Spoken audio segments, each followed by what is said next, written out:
I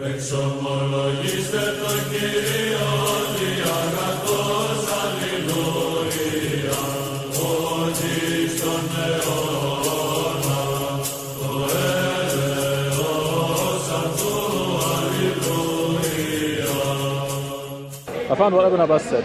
Right. So. But it's not saying what you're saying. Is it? You sure it's that verse? Yeah. So let me just bring it up. So you read what you've. Okay. What's your name? Paperboy. Okay, no, I thought I saw you on YouTube. Yeah. I like your talks, man. Oh, thank you very much. Thank you very much. Okay. Okay. So here's the hadith. Is it a hadith or Ibn Abbas? No, just where it says the messenger of Ibn Abbas said, the messenger of Allah embraced me and said, "Oh Allah, teach him the wisdom and the correct interpretation of the book." Oh yeah, I agree. Yeah, Ibn Abbas, of course. So, but the whale thing, where'd you get it? Yeah. So you said, okay. Oh no, you don't have to convince me how great about Ibn Abbas. So from his tafsir 68:1, that's the pen. Yeah. And from his narration on the authenticity of Ibn Abbas, he said regarding the interpretation of Allah's saying, Nun, he says he swears by the Nun, which is the whale that carries the earth on its back while in water, and beneath which is the bull, and under the bull is the rock, and under the rock is the dust, and no one knows what is under the dust save Allah. Wait, so that's not. So that's essentially. Not the verse you gave me though. Yeah, 68:1. So there's the earth, there's the whale, and there's the whale, there's the bull, and then. No one. What qalam is it? 68:1. Because remember, it's the tafsir of 68:1. Nun by the pen. Because they asked, what is nun? You sent me to another one, or maybe I misheard. I don't know. Anywho, okay, so let me read. Tafsir Nun. What does it say? Oh, Ibn Abbas. Okay, you said it. Let me just read one sec.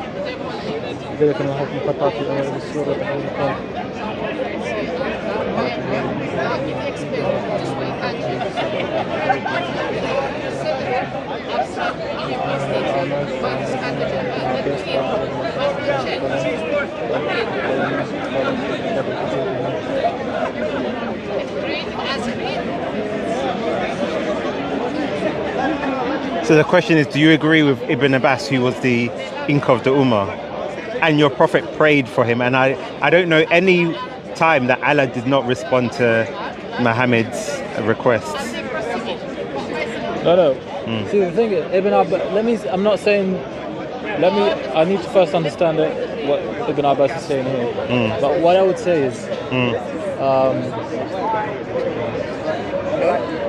Ibn Abbas is not inerrant. He's not inerrant. I'm not rejecting this. Before I understand. When it's something you like, you will say, yeah, Ibn Abbas is on the hack. But when you see something as absurd as the world being on a whale's back, then it's he's not the prophet. That's why did your prophet pray for him? And this is why the Sahaba looked up to his opinion, and he was one of the most learned and influential within the Sahaba. Yeah, he was. So how did he get that so wrong? So you should take the interpretation of Ibn Abbas. Yeah, probably.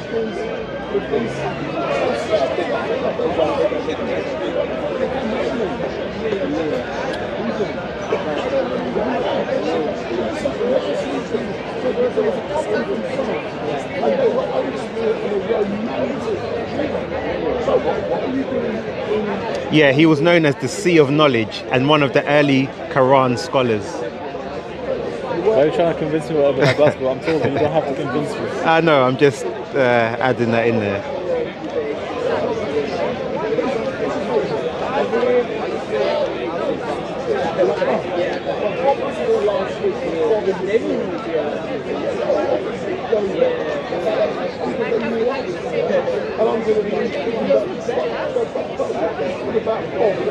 And this is, I just Islam Web. So it says, once he grew up, he became the most knowledgeable about the tafsir of the Quran and the rulings of the purified Sunnah. People came to him from everywhere to learn the rulings of the religion at his hands.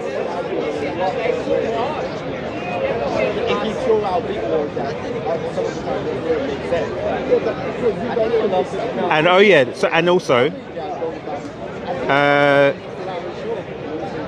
this. So Abu Nu'aym in his work Huliya quotes Ibn Umar as saying, "The Prophet prayed for Ibn Abbas, thus, O God bless him and disperse his teaching."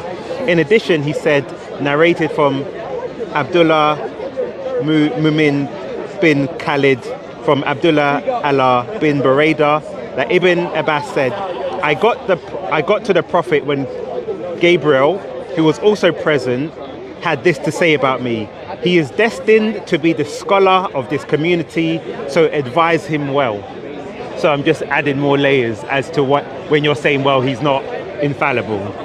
Because we have the prayer and we have even Jibril at the same time saying he is destined to become the scholar of this community. But then when people realize some of the things that Ibn Abbas said, then they want to throw him under the bus. So this is why, you know, you also have your faculties. And if this is what the scholar of the Salafs is saying, here's the door, Islam is here, and you should see yourself through it. Because clearly, like, no one can take this as a serious... No, it needs more research. Sometimes the sayings, like, they're taken, you don't take them in a vacuum. There's like a methodology to understanding what everyone says. So I take it Ibn Abbas said that, it's fine. I'm not so what is the interpretation of the earth being on the whale's back? That's going to take a while to get to the bottom of, to be fair. I think it's very clear as to... No, trust me, man. what the meaning of that is. Oh, trust me, there's a lot of... Sometimes, for example, with these sayings, they might be like... There's a lot of Israeliyat, some things that are narrated. I don't know how to explain it basically, but I take it... It's daif. No, it's not daif, no. From what I saw, it's not. So already, it's not daif. However, like I said, I'll come back to you on it. Fair enough? No problem. You got something else?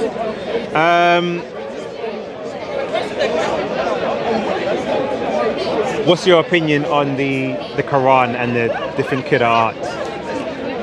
Well, my opinion is that the Quran was inspired on seven qira'at, 7 letters. And do you believe it's been perfectly preserved? Yeah.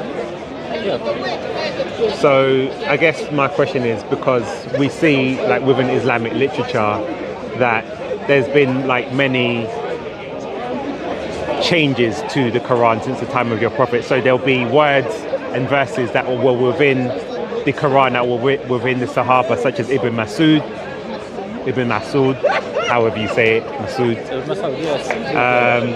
which caused conflict. So wouldn't that indicate that there wasn't a perfect preservation and that there was actually a lot of human intervention in terms of the compilation of the Quran? Well, first of all, you have most of the Sahaba affirmed the Quran with the production of the Quran. They agreed on what he did. Apart from Ibn Mas'ud, who later came along and he accepted it. So now, according to your Prophet in the Hadith, did he say one of the people? He invited 4, and one of them was on the committee with Ibn. So was one of the 4 Ibn Mas'ud? One of the 4 on the committee wasn't Ibn Mas'ud, but it was Ubay ibn Ka'b, who the Prophet also vouched for. Right. So if the Prophet vouched for 4, right? 4 people. And one of them was Ibn Mas'ud. One of them was Ibn Mas'ud, and one of them was Ubay ibn Ka'b. Ubay ibn Ka'b was on the committee of the Quran of Uthman. So already we have someone from the committee. We have Zayd ibn Thabit, who witnessed what we call like the last revelation, as in he saw the Quran at its final form of everything. That's not true, because when Uthman compiled the Quran, he got it from people, from sticks and stones, and people who had written it in different places. So he didn't go to Zayd and say, recite what you had learned, because even before that, Zayd is a witness, yeah. But even before that, Hafsa had her own copy of had her own codex. Yeah, and Uthman took that one. But took then you're it and saying, used it. but you're saying, so why did he burn it and recreate it if that was the final version? Or I if, don't know if he burned it. yeah, it was burnt and it was recompiled. No, he took it and then he used it and then he gave it back because he swore an oath to give it back. Okay. Even before I ask, like, go into that, I have another question. Yeah. To go back, because if Ibn Zayd was the one who was revealed, who saw the Quran in its full final form, then why isn't the verse of stoning in the Quran? Because it was abrogated. No, because Uthman said that there were not two witnesses for it. Because remember, every verse had to have two witnesses for it to be in the compilation. Yeah, of course, yeah. So then if you're saying Zayd had the full revelation, then that contradicts the fact that they needed two witnesses, because they would have needed two witnesses with Ibn Zayd who witnessed the final revelation, because the criteria for the verses to be in, that's why they abrogated the text but not the ruling. And the comment was that he didn't want to be accused of something because he didn't want to be accused of putting something in the Quran because he didn't have a second witness. Well, first of all, we have Omar, first of all, that is before Uthman, and he vouched for the abrogation of the verse of the stone. And he said, I would put the verse back if it wasn't for people to say that Omar put something back in the book of Allah that we had no authority to put. Right. So, before the time of Uthman, the verse was abrogated. The verse, it was abrogated like a recitation, but it wasn't abrogated. The ruling wasn't abrogated. Whereas even when it comes to the time of Uthman later, it stays the same thing. So I'm saying, does Uthman say that the reason this word is not found is because we didn't find two witnesses? Yes. Let me see if I have the. Because before evidence. Uthman, it was acknowledged before the time of Uthman. Well, this is what I'm saying. So it seems to contradict the fact that you said Zayd was given the final reading, and if Zayd was given the final reading, Zayd wasn't one of the four that your prophet said learn the Quran from. Yeah, but he was young and he was a Hafiz. But this is what I'm saying. How can he be the one who was... How can he be the one that learned the final Quran when your prophet gave instruction to learn the Quran from four other people? We got one of them on the committee, that's what I'm saying. Yeah, but I'm saying, you said Zayd was there when he saw the final revelation. Yeah. So were the others there with the final revelation too? I don't know about that. I genuinely don't know. So then, so why would your prophet then say learn the Quran from those four? I mean, I don't know. Maybe first of all at that specific time, and secondly, you see, this is why Yasser Kadir said there's holes in the standard narrative, because even you know these are simple questions, but it would seem odd that if Jibril revised the Quran with Muhammad several times after was it Ramadan? Yeah, several times, and left the Ummah with a fully compiled version, then it seems that odd that he would say learn the Quran from these four people. Then Uthman went to Ibn Zayd, and then Ibn Masud even had a disagreement about him, saying, when I learnt the Quran, you were still in a little boy, essentially. yeah. So the narrative doesn't seem to add up. And especially if you add in the fact that when they did recompile the Quran, because if Hafsa had a finalized Quran, they wouldn't have brought people who had their sticks and stones, the Quran written on parchment leaves and compiled it, and also, which I'm trying to find, stating that you needed two witnesses for the verses to be accounted for. That's for responsibility, because you can't, even though they could have personally just written down what they know, but that wouldn't be justice, because. So who knew? Because as well, one of the reasons why they writ down the Quran was, if it was in its final form, it was because of the battle of Yamama against Musaylama, where lots of the Qur'an died. So either many had memorized it, or you had one copy. If you had it written down, then it wouldn't have got lost in the battle. No, the copy. I'm not aware of any copy that was lost in the battle. No, I'm But saying. aware of, like, No, there's yeah. a lot of people who have memorizers. Who But I died thought it in was that. Umar had a written codex, which was the final one that was No, Abu revealed. Bakr had it written codex. Yeah, sorry, Abu Bakr. Yeah, and it was with Fatima, and Right. Uthman used it for his. So then why did he say, I'm worried that we will lose the Quran in the battle because many of the Quran or the reciters died, and that we need to compile it if Abu Bakr already had one? Oh, okay. Well, recitation first of all, because without diacritical marks. Yeah, but Abu Bakr already had a... Yeah, but you don't have diacritical marks in that. So you're saying Uthman recompiled just to add the diacritical mark? Because he sent it out without the diacritical marks. I think he just tried to do what is best in his eyes. But that's what I'm saying. Does it make sense that I'm Abu Bakr, I have a copy. Yeah. There's a battle over there with the Hafiz or whatever, who apparently memorized different parts of the Quran. Yeah. And they died, and then Uthman has said, let's compile the Quran because you're afraid that the Quran will be lost. Yeah. But you already have a copy here. Yeah, but look, the man did what is best in his eyes. He took Yeah, but does that make sense? He took the codex that Abu Bakr had already done, Right. and he used it to compile his codex as well. And he used the same committee. But So I'm he's saying, not why gonna would take you... the codex is Fatima's. Was it Hafs? It was Hafsa's codex. He's not going to take and say, oh, sorry, because it was her own.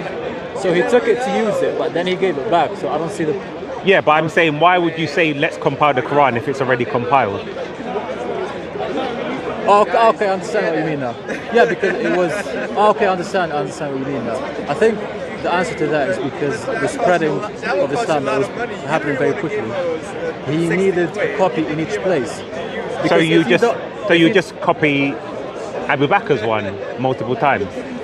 Because he said specifically, I will fear that the Quran will be lost, so let's write it down. But I'm saying there was already compiled one, because that's why I asked you, who was there when Muhammad gave the full final revelation of the Quran in all the 7 different modes? Yeah. If it was Ibn Zayd, then if people are dying, you wouldn't have had to worry, because you had Ibn Zayd, you also had the Abu Bakr's version, and also the 4 who he said learn the Abu Quran Zayd is from. not immortal. Yeah, but then Yeah. you had it written down, so why would you compile something that was already compiled? I don't know, I think he just did what's best in his eyes, man. I don't know what to tell you, bro. Well, does that make I don't sense, know. is what I'm asking you. It makes sense to him. But not to you. It makes sense to me. I see. Okay, explain what. He used. All I can say is that he used Abu Bakr's codex. He used it, and that's all I can say. Honestly, I don't know what to tell you, bro. Yeah, but I'm saying, why would you say let's compile the Quran if it was already compiled? I think he meant in those specific areas. Like he compiled it to erase the confusion in those specific areas. And we also have yeah, go on.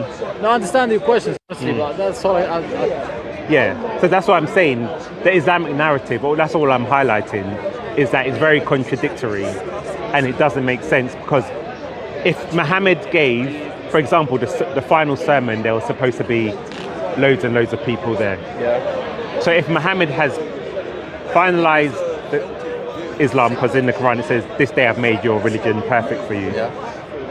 And he's gone through it after Ramadan with Jibril and make sure there's no mistakes. There had to be some people that he gave the recitation to that held it.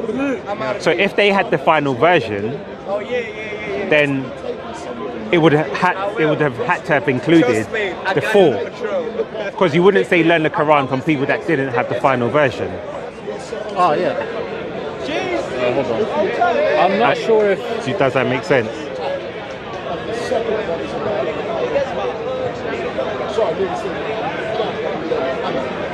Because me personally, like, I'm aware of the reasons why Uthman used Zayd ibn Ka'b. I understand the reasons why he used him. I understand why he got one of the 4 that the Prophet vouched for on the committee. So I understand both of those choices. Yeah, but if Muhammad had left the perfected Quran, then why is he going against Muhammad's last revelation to compile it, if Muhammad did that already? Because this is what he said, and this is Abu Dawood. It says, we have been informed that much of the Quran had been revealed, but those who knew it were killed at Yamama. They had preserved it, and it was never known or written after them. Can you read that again, sorry? I lost it in the middle. Okay, so this is in Bukhari. I'll start with Bukhari. Yeah. It says, Umar came to me and said, casualties were heavy among the Qurra of the Quran. On the day of the Battle of Yamama, and I am afraid that more heavy casualties may take place among the Qurra on the battlefield, whether by large part of the Quran may be lost. Therefore, I suggest you, Abu Bakr, order that the Quran be collected. So then, Oh shit. I wasn't aware of these many cameras, man. you look up and I wasn't aware, man. so I'll give you another Let's go report. up. Say you look down, you look up, and they come out of nowhere. So this is Ahmed Hanbal, and he says, so another quote says, we have been informed that much of the Quran had been revealed, but those who knew it were killed at Yamama. They had preserved it, and it was never known or written after them. And this is works that can be found in, I think, Al-Sayuti. So now, does that statement go with the claim that Muhammad finalized the Quran and it had left it with a choice of his closest companions?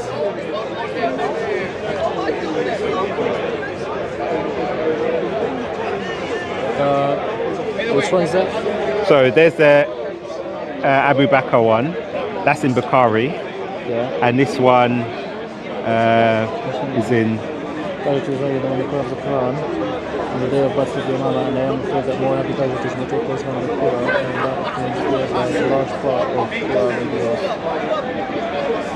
Therefore, I suggest you order that the Quran be collected. Okay, so that's the first collection. Right, It's the first but one, then if Muhammad had already given a final revelation to someone, Yeah. why would you then fear that it needs to be compiled? Because there should have been, for example, Because he can die. Okay, so now if I find, for example, where it talks about the two witnesses, then that would go against, because they'll say I was there at the final revelation, Muhammad revealed it to me. And if the Quran is so eloquent, you wouldn't be able to fabricate a verse. Yeah. You wouldn't need two witnesses, because the proof would be the eloquence of the Quran in itself. Because if you can't copy the Quran, why would you need two witnesses to verify that it was from the Prophet? Well, first of all, abrogation. Secondly, Abrogation. yeah, so for, like the verse of stoning, as a basic example, like someone could bring the verse of stoning, but if you don't have two witnesses, then it might have been like just an abrogated verse that you were not aware that it was abrogated. But here's the problem, and here's even a problem with the Islamic narrative of the verse of abrogation, because it's supposed to, well, it does apply to rulings, but according to the Quran, it says it's supposed to be replaced with something better. So when a verse is abrogated, it's replaced with something else. Was something like it all that. So what was the something like it that was revealed in its place? Well, I'm not aware specifically in place of that specific one. Well, that's what I'm saying. So what you've been fed is a stories which you've not questioned, but when it's put to you and you think about it, it doesn't make sense, because even Allah's own very testament was that we replace it with something similar or something better. Yeah. So why would you abrogate the text but not the ruling? But then if it's abrogated, it should be it doesn't make sense. Why you would abrogate the text? What I think happened is that people knew that there was a punishment for stoning, and because they required two witnesses and they could only get one witness, they knew it was a ruling that had been carried out, so they kept it. But because of the requirement for two witnesses, they didn't put it in the text, but they kept the rulings. The reason I wouldn't be on board with that is just because of the reports we have in the time of Umar that he gave his own testimony of it. Are you aware of that one? Yeah, he What gave talks it. about the verse of application. What does he say? He says, Allah revealed the verse of stoning, and if it wasn't for people, if I didn't fear that people would say Umar added something to the book of Allah that he had no authority to, I would add it in the Quran. Right. So he had authority that he didn't have the authority because it's based on the two witnesses. No, that was Uthman, in Uthman's time. Yeah. So say that verse. Say what you said again. Umar said, Yeah. if I did not, the verses of stoning were revealed in the time of the Prophet, and we knew them and memorized them. Right. And if I wasn't scared that people would say that Umar added something to the book of Allah that he had no authority to, I would Right. add it again. So where does it say it was Meaning- abrogated? He acknowledges the abrogation. It's, That's not. That's not that report no. literally acknowledges No. the abrogation. No. You know the that rule of proves two my witnesses- point. The rule of two Yeah. witnesses, was that given by the Prophet or it was a personal effort from Uthman? Which one Yeah, was it? that wasn't given by Muhammad. Yeah, it was a personal effort by Uthman. Exactly. So you can't apply the personal effort of Uthman to Umar and say he did not do it because he didn't have to. So this is the thing. So why would Uthman make a criteria that Muhammad didn't make? Because this is what I was saying. Remember, how does that go? Because what you should show me is that Muhammad's final revelation of the perfected Quran, Yeah. he explained to someone that this is now being abrogated, but the ruling is being stayed, is being kept.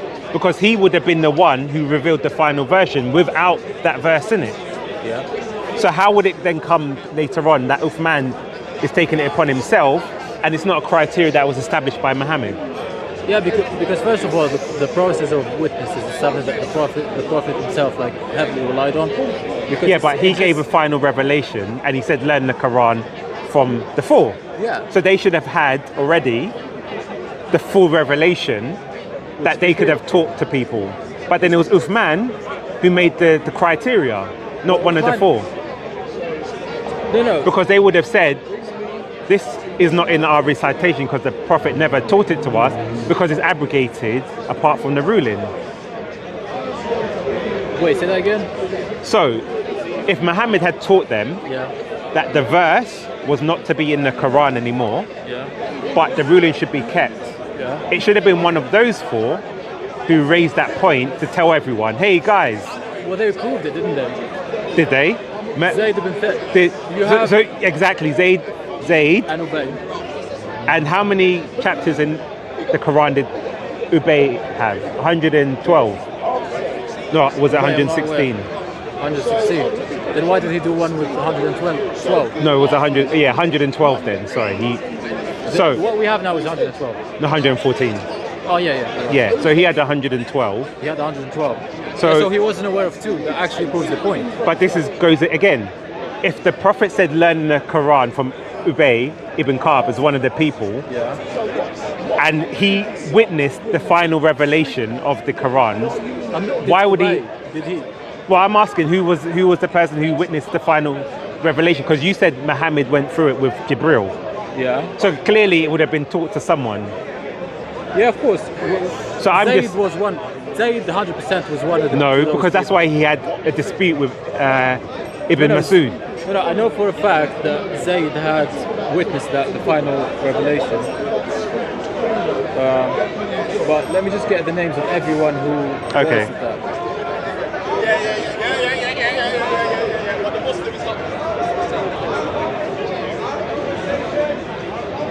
Because as well, Oh, was it just Zayd? Okay, so this should give us an answer. okay, Oh, come on. Look how tiny it is. Now I have to zoom, but when I zoom, it doesn't scroll. or maybe see it? turn your phone sideways. Oh, okay, that's good. So the final revelation is when Jibril showed the Quran to the Prophet on his Okay. final form. Okay. Right. It was right from the authority of Aisha that the Prophet said that Gabriel would show him the final version of the Quran every Right. year, Uh-huh. one or twice a year, and that he gave him now twice. So the final see myself- recension. And I see myself dying soon. So just fear before Allah. he died, Okay. yeah. So this is one. Another report in Bukhari says, So who did he teach that final recension to? I think that's what we're coming to. So that's the first one. I think this one just explains the concept of it. Okay. This report says. Now, actually go on and say it. Actually, this report just is like is reiteration of the first one. Okay. And then it says, and the one who witnessed this one from the Sahaba is Ibn Mas'ud and Zayd ibn Thabit. So okay, so Ibn Mas'ud and Zayd ibn Thabit. So now we've got evidence here that Ibn Mas'ud is one. So now, if Ibn Mas'ud had to give up his codex, why would that be possible if he was one of the people that witnessed the final recensions? Right, so you have Ibn Mas'ud and Zayd ibn Thabit, who are the two at that one, at the last.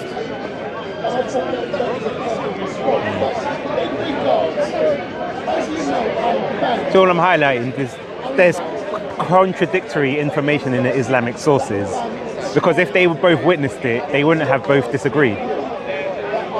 And Uthman would have had no right to then take Ibn Mas'ud's codex, because if man was doing something Muhammad had not done himself.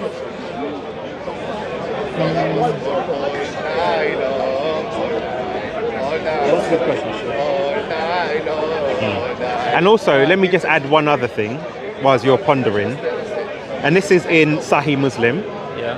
And it says Aisha reported that it had been revealed in the Holy Quran that 10 clear sucklings make the marriage unlawful. Then it was abrogated, you see, abrogation, whereas the other ones, the rulings, there was no mention of abrogation. But it says, different types of abrogation. then it says, then it was abrogated and substituted by 5 sucklings, and Allah's apostle died, and it was before that time found in the Holy Quran and recited by the Muslims. Now, we don't find that verse in the Quran anymore. Yeah. So the question would be, what happened to it? It's abrogated. No, it wasn't. It said the verse of 10 was abrogated with 5. So then the 5 was in the Quran at the time he died. What does it say in the time he dies?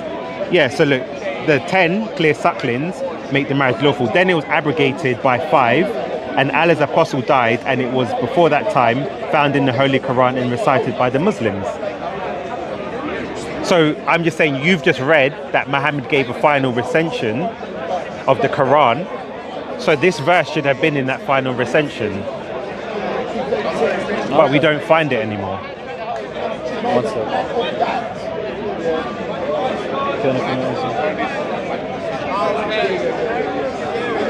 And you can't accuse me of twisting the meaning, because it's very clear of what's being said.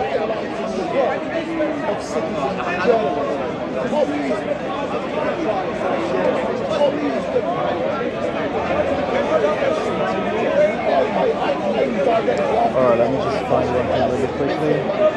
No problem.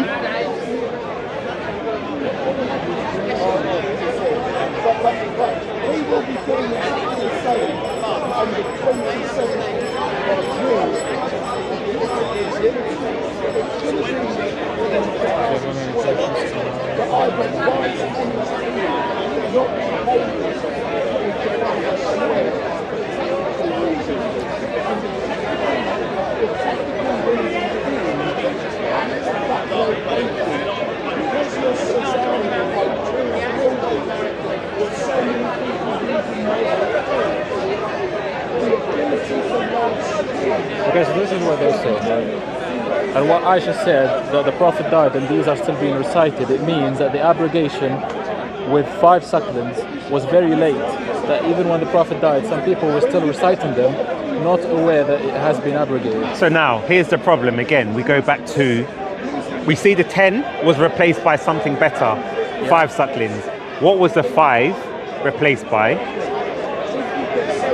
Something similar or something better. And 2, if that is to be true, we would need a mutawatir report from the companions to say that there wasn't abrogations. Because what it seems is a lot of the scholars like to invent their own explanation to make it flow, but there's no evidence that it's based upon, because where are the reports? You know where the tawatur starts from? Where? Like on the lowest So you have us here and you have the Sahaba here. Right. Where does the tawatur have to come from? What's the lowest, what's it called, like floor?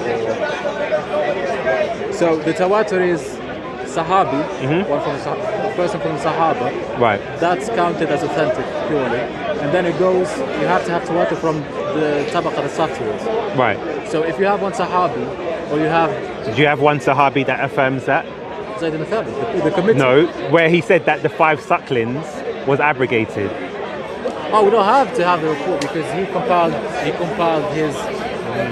his codex, so we don't have to. He doesn't have to say, "Oh, guys, this has been abrogated." Just look at his copy and we don't find it, so we know that's his opinion. Well, That's what he's. or it went missing because that's why, as we see with the Battle of Yamama, and people were dying, that verses were going missing. And we also see within Ibn Masud's codex there were different verses and different that we don't have in the Quran today. So this is why the question is, if we go by the report that you said, and it said Ibn Masud as one of the people, we wouldn't have that conflict between them because they both would have been aware that they both had the final 2, even though your prophet said... Was there a conflict among the verses of the Suckling? Not regarding the suckling, but in terms of that's 2 different things. So with the verse of the suckling, there's no evidence. You're just saying, well, because it was Ibn Zayd was there, therefore it was abrogated. I'm asking, what is the evidence? Because as we said, the verse is normally replaced by something better or similar, as stated by Allah. That's what the Quran says. So because that's why it says there was 10 sucklings and it was replaced by something similar, which was 5 sucklings. So what was the similar verse that was revealed? And this is why when you look at the narrative, and this is why people say there's holes in the Islamic narrative, because it doesn't make sense. You're saying learn from the 2, your prophet said learn from the 4, then from the 2 they were disputing from each other. Ibn Masud didn't want to give his codex, and even 100 years after his death, his students were still using his codex. But Ibn Masud, as you're aware, he said for the sake of the unity of the Ummah, he will go with the Uthman's version. But why would Uthman do what your prophet hadn't done? Because as you are saying, he went through every year with Jibril. Apparently no one saw, but he went through it twice in the final year. So let's say if we assume that the final 2 people were Ibn Masud and Zayd, then why would Ibn Zayd have a clash with Uthman about it? He should have said, hey, the prophet said learn the Quran from me. I was there with the final recension. Yeah. Fair enough. You know what, it's a good one. I'll go see more onto that. No problem. Next time you're here. Cool. Thanks. So just to do a quick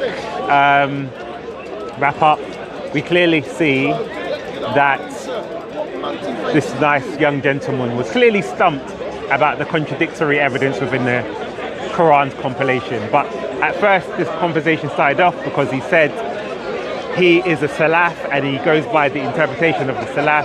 And I showed him, well, Muhammad prayed for Ibn Abbas to be the ink of the Ummah.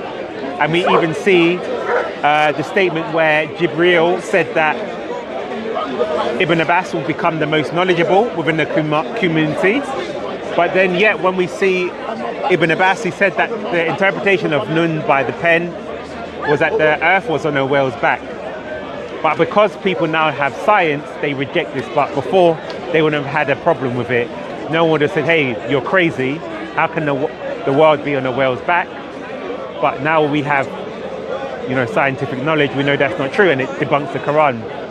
Then we moved into the compilation of the Quran, and we see the clearly contradictory narrations of where it says Muhammad went through the Quran twice in 1 year for the final recension, but then it was compiled because the Quran were being killed, but then Muhammad said learn the Quran from the 4.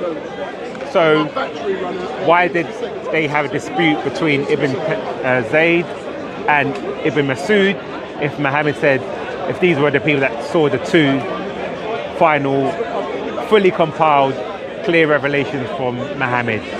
So the more we go into the sources, the more we see there's contradictory and conflicting evidence. So on that note, Paperboy out.